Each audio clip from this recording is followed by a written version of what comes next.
different field components of electric field and magnetic field that exist and travel inside a rectangular wave, right? Now there, when we have done the analysis, we have come across some expressions for Ex, Ey, Hx, Hy, as well as Hz, were all were in terms of sine and cosine function, right? Um, Now there we have said that your TM mode exists in infinite number of possible patterns, which are also again called as modes, represented as TM, Mn modes, where M represents the half wave field variations along the x-axis, and N represents the half wave field variations along the y-axis. Okay. Now, during this analysis, we have come across an equation which is h square is equals to a square plus b square, right?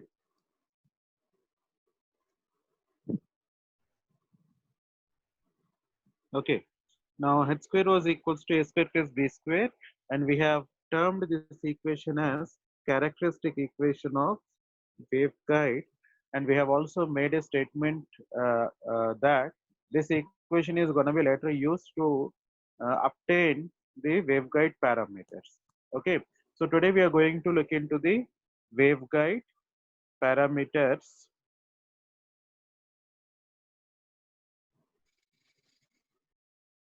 Okay.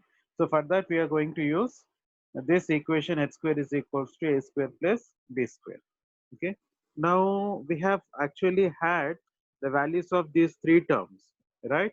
We have obtained a square, a is equals to n pi by b previously, b is equals to m pi by a, and we had h is equals to, that is h square is equals to gamma square plus omega square mu epsilon, right?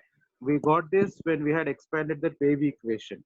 Del square E is equals to minus omega square mu epsilon E. When we have expanded that equation, we have replaced to dou by dou z equals to minus gamma, and dou square by dou z square is equals to gamma square. So from there we had this expression h square is equals to gamma square plus omega square. H square is equals to gamma square plus omega square mu epsilon, right? If you don't remember, just we'll have a quick view of this. But we had this we had taken this equation, simplified it further, taking dou by dou z equals to minus gamma, we had this, and now there, when we had taken Ez common, we got gamma square plus omega square mu epsilon, and we have taken this value as h square, right? So we already know h square is equals to gamma square plus omega square mu epsilon, and a is equals to n pi by b, and b is equals to m pi by a, and we also know that gamma is equals to alpha plus j beta. Okay, so we are going to use these known values to develop few quantities which are referred to as waveguide parameters. Okay, so yeah, so to start with, we'll substitute these values. Let us take this as equation number one. Now we'll substitute all these values in equation number one. We'll have gamma square plus omega square mu epsilon is equals to, I'll just rearrange these terms. I'll write the value of b first and then the value of a. So it is m pi by a whole square plus n pi by b whole square. Okay, so I'll just bring this term to the other side. So I'll have gamma square is equals to m pi by a whole square plus n pi by b whole square minus omega square mu epsilon, right? So if I express gamma in terms of alpha plus j beta, so I'll have alpha plus j beta whole square. So if I'm taking that square to the right hand side, I'll have m pi by a whole square plus n pi by b whole square minus omega square mu epsilon. Okay. So when I look into this expression of which is alpha plus j beta is equals to this entire term here. Now on LHS you have got a real part and you have a imaginary part, right? And the RHS value has got this big term which is under root, right? Now here m and n, they are the subscripts, right? That represents the mode of operation, whether it is 1 1 1 2 2 1 or 2 2, right? We cannot have a zero value for m and m or n. If either of these one goes to zero, we know that the entire all the field components will become zero and your mode will not exist to propagate at all. So none of these two values m or n is going to be zero. But if I am considering any one specific mode, say that is tm11 or tm12, right? So if I'm taking tm11, then m is equals to 1 and n is equals to 1, right? That's a fixed value. Now, if I'm taking a waveguide, manufactured waveguide, then A is fixed and B is also fixed, right? So these two are also a fixed value. So M, N, A, and B, all these are constants, fixed values. Of course, phi is a fixed value. And then mu and epsilon are also constants of the medium which are not going to change. So only one thing that you can change here is the frequency of the wave, right? If you are taking a single wave of a particular frequency, then this is also going to be a constant. But once you have a waveguide and decided the mode of operation, the only thing that you have in your hand that you can change is frequency of the operation, right? So frequency of the wave, right? So if I'm changing the frequency f, then what happens, the value of this will change, right? This will remain constant and the value of this will change, right? Now if the value of this second term is a smaller value, then the overall value of the square root is going to be a positive one, right? I repeat again, of all these three terms, first two terms are constants, right, for a fixed waveguide and a decided mode. And here, the only thing that you can change here is your operating frequency. So if I am changing the frequency, then the value of the second term is going to change. Omega square mu epsilon value will keep changing. So if the second term value is small, the overall value of the square root is going to be a positive value, right? Now, if the value of second term is going to be large, then the overall value of this square root is going to be a negative root of negative value, so it is going to be an imaginary value, right? So what does that mean? For smaller frequencies or for smaller value of this, the overall value is going to be positive and real. That means you're going to have some value for attenuation constant and phase constant is 0. Agreed? Now if for if we have a large frequency, then this is large, second term is large, so the overall value inside the square root is negative. So square root of negative value is going to be imaginary. So that means the alpha value is going to be 0 and beta is going to have some value, right? So I'll write that thing here. For small f, beta is equals to 0. So I can say gamma is equals to alpha, right? And for large values of f, you'll have alpha is equals to 0. So gamma is equals to j beta. Can I say that? For smaller values of frequencies, gamma is a positive and real, so it has only attenuation constant. And for larger frequencies, we are going to get an imaginary value, so alpha is equals to 0, right? So now in these two conditions, what is the condition for which your wave will propagate? That is something we have to understand, right? We know that when your wave propagates from one point to another point, then its phase will change, right? The phase of the wave will change when it propagates from one point to another point, right? So if the phase of the wave is changing, we can say that wave is propagating, right? So if there is change in phase, then there is some value of beta, right? If there is no value of beta, that means your wave is not propagating, right? I'm trying to link 2 to 3 points here. When your wave propagates, the phase of the wave changes. If the phase of the wave is changing, that means beta is having some value. Okay. So for a wave to propagate, there must be some value for beta. It should not be equal to 0, right? So here in this condition for smaller frequencies, beta is not having any value. Your propagation constant is equal to only attenuation constant. That means your wave gets attenuated if you are having a smaller frequencies transmitted through waveguide, right? So it gets attenuated means it will not propagate. A smaller frequency signal will not propagate through the waveguide, right? Now similarly, when we have larger frequencies, then there is some value for your phase constant, which makes your gamma is equals to imaginary. So therefore we have your wave propagation, right? Now when we compare these two, what we understand is smaller frequencies will not propagate through the waveguide, whereas the large frequencies will propagate through the waveguide, right? So when we make that statement, we are indirectly saying that your waveguide is not allowing lower frequencies, it is allowing only higher frequencies. And we have experienced this sort of behavior in high pass filter. Yes, what is your high pass filter?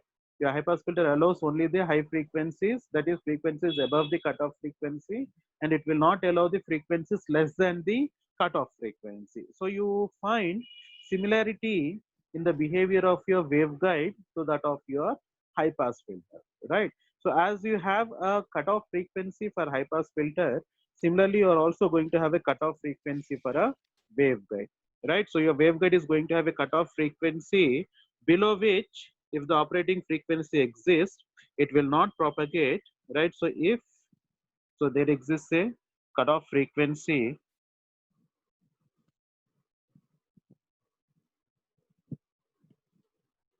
right? So if operating frequency is less than cutoff frequency, your wave will not propagate. For your wave to propagate, the operating frequency should be greater than the cutoff frequency, right? Now what if f is equals to fc, right? Less than cutoff frequency, wave will not propagate, and greater than frequency, wave will propagate, right? So if f is equals to fc, right? So what happens here is, for lower frequencies, this is smaller than this. For higher frequencies, this is greater than this. So therefore, for smaller frequency, your wave will not propagate, and for higher frequencies, wave will propagate, right?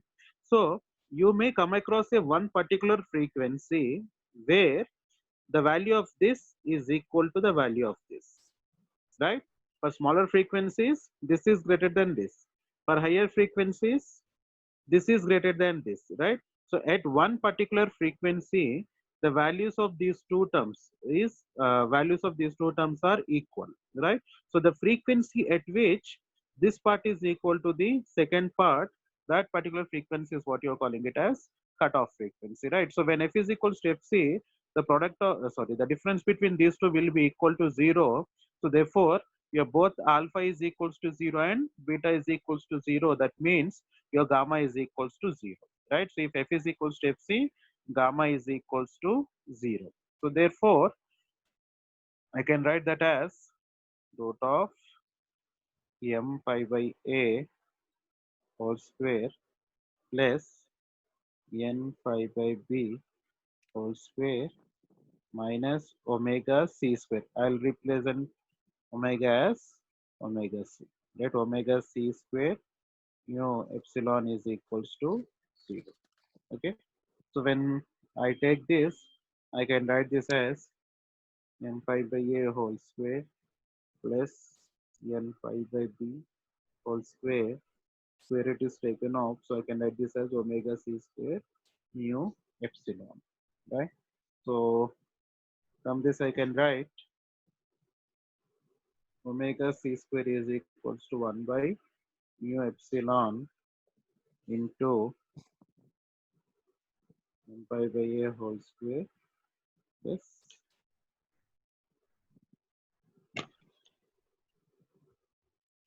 n pi by b.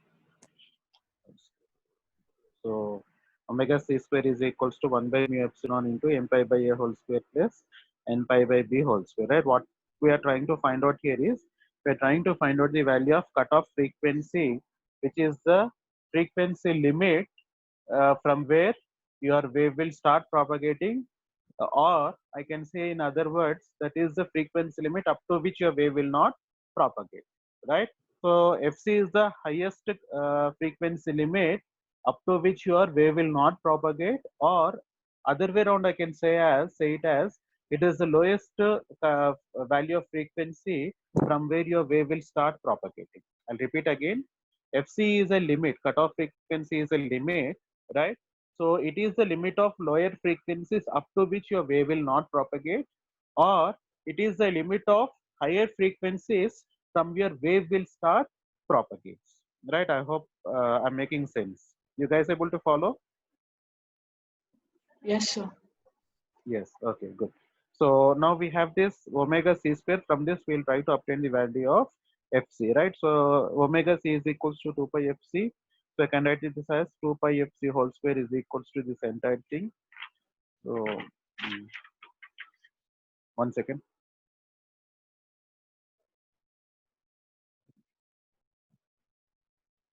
So now we have 2 pi fc whole square is equals to 1 by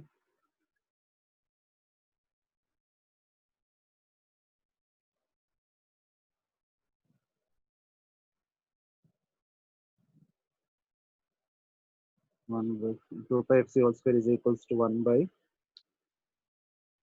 epsilon into m pi by a whole square plus m pi by b whole square. So if I need fc, I can write this as root this side and then 1 by 2 pi. So 1 by 2 pi into root mu epsilon into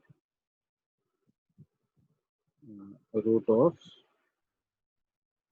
m pi by a whole square plus m pi by b whole square. So if I have to further simplify this, I can write this as we know that root of 1 by mu epsilon if the medium inside your waveguide is a free space, then mu is equals to mu naught and epsilon is equals to epsilon naught. So 1 by root mu 1 by root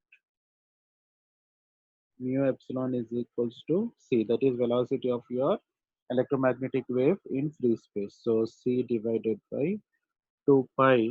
If I take this pi square common from numerator, then taking it out of root, I'll have pi into root of m by a whole square plus n by b whole square. So I can write this as mb whole square plus na whole square by a square into b square.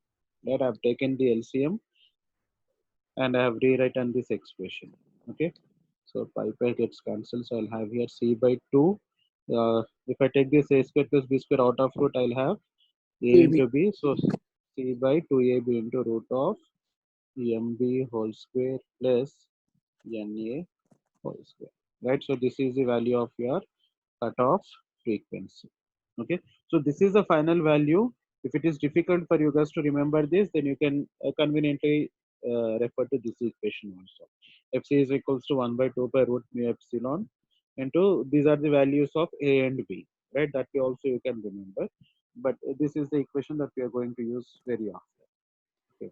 Now, once we have your cutoff frequency, right?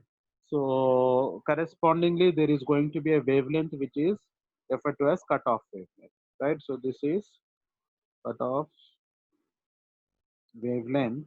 So therefore, cutoff wavelength is going to be equal to c divided by fc. Lambda is equals to c by f. So lambda c is equals to c by fc. So therefore, we are going to have this as c divided by c by 2ab into root of mb whole square plus na whole square, right? So c gets cancelled, so I'll end up with 2ab divided by root of mb whole square plus na whole square. So this is the value of lambda. Okay, so these are the two values we have. One is for cutoff frequency and the other one is for cutoff wavelength. Now these two are very, very important parameters or important quantities that we refer to understand whether a mode will exist in a waveguide or it will not exist in a waveguide. Right? I'll tell you shortly what do I mean by that. Anyhow, we have got cutoff frequency and cutoff wavelength. Okay, so this is all we have when we have f is equals to fc, when operating frequency is equals to cutoff frequency, right? Okay.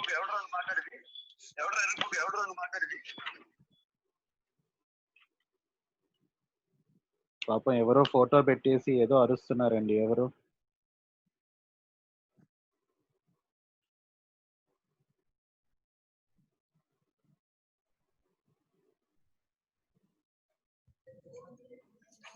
ఏం చేస్తున్నారండి? ఎవడో మాట్లాడేది బాగా నేనండి మీ అభిమాని అది చెప్పు ముందు ఏం చేస్తానంటే గాడిద ఏం చేసేటప్పుడు Mute everyone.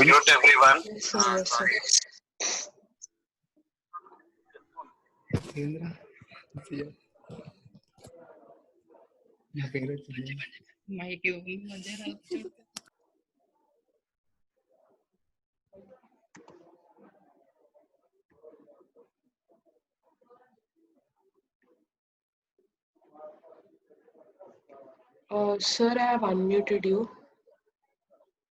Okay, that's fine. Yeah. Some guy called Sampath Reddy, sir.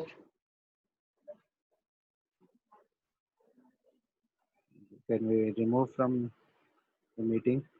Yeah, I'll do that.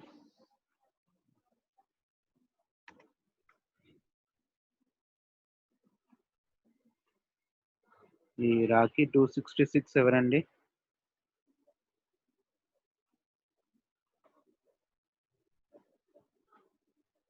Who is Rocky 266?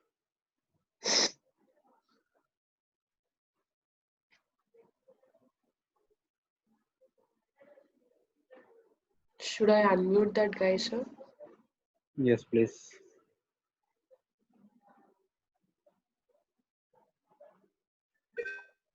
Yeah, I have unmuted.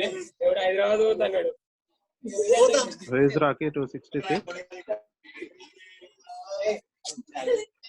Okay, Neha, mute it and remove that guy. Okay, sir.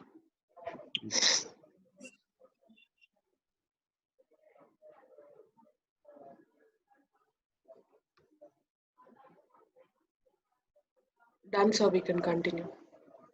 Yeah, 1 second. Yeah.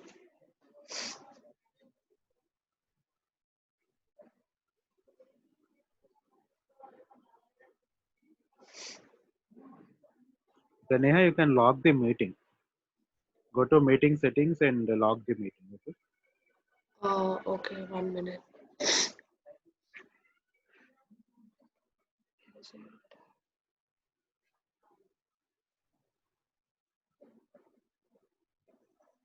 I can't find it, sir. You'll have it in meeting settings. More loki velte meeting settings అని ఉంటాయి చూడండి. Lock meeting. Yeah. Okay, sir. Okay. I'm sorry everyone for that nuisance. See, this is either someone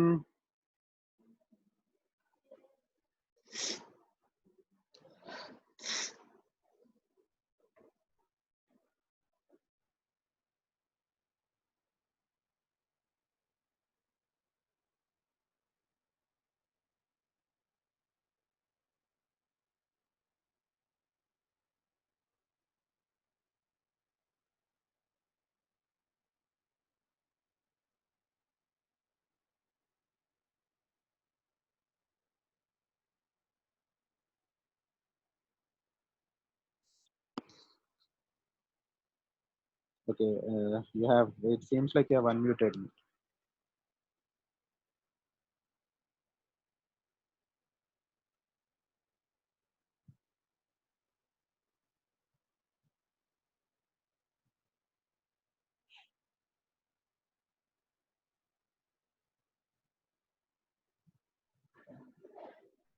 Hello? Neha, you can unmute me now.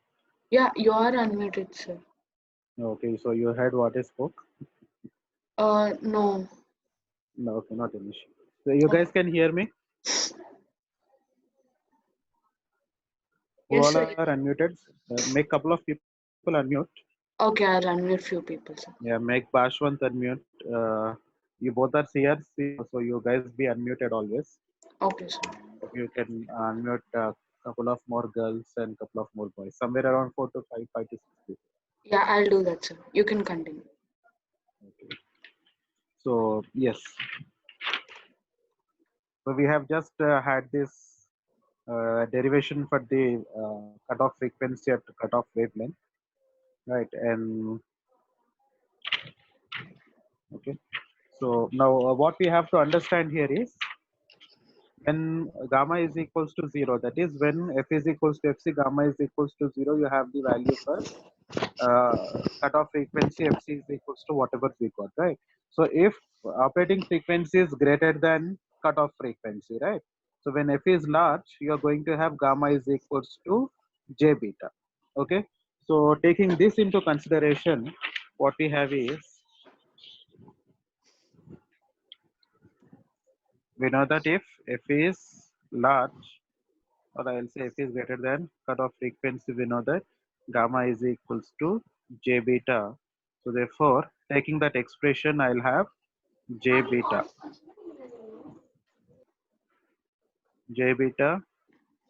whole square. Is it j beta whole square? It is gamma. Okay, gamma is equals to entire thing, right?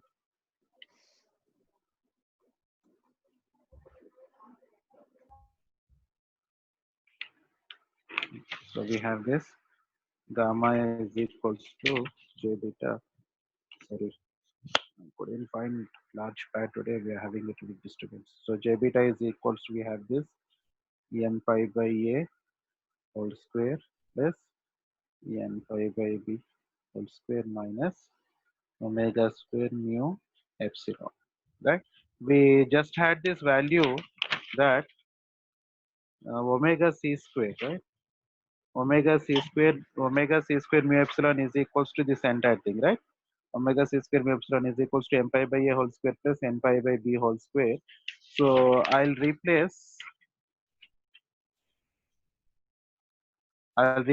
this with omega c square mu epsilon. Okay, so j beta is equals to root of omega c square mu epsilon minus omega square mu epsilon.